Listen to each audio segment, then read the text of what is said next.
රෑබෝ වීගේ වී දවසත් නිවර වුණා. කරුණක මහත මම මත්පැන් තුල ගෑවා නරකඩක්.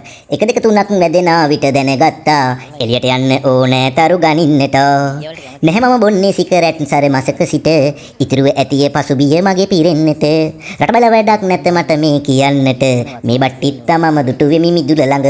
ඇත්තට මේ බට්ටිත් එක්ක ගැන මේ වීඩියෝ එකක් දාන අතරේ සිගරට් බොන්න නැති එකයි දවසක වෙච්ච එකයි කියලා වැඩක් නැහැ. මම මේ කියන්න ගත්ත චූටි බට්ටිත් එක්කනේ. මේ බට්ටිත් අපි ගැන එන විශ්වාසය මෙතන ඉන්නවා කපුටෙකුට වවුලෙකුට කිසිම සතෙකුට එන්න විදියක් නැහැ. ආරක්ෂාවට ඉන්නවා බල්ල දෙන්නෙකුත් ඉන්නවා. මේ බල්ලගේ නම ජිල් බෝල බල්ලා. අනිත් බල්ලගේ නම අනික් ජිල් බෝල බල්ලා. මුර්තෙට විතර ඉන්න ආරක්ෂාවට බක්ටිත්තගේ. එයාට බොඩි ගාඩ්ස්ලා දෙන්නෙක් ඉන්නවා සාමාන්‍යයෙන්. හරිද? ඊට පස්සේ කපුටෙක් නුකුස්සෙක් නොම එයි මෙතනට.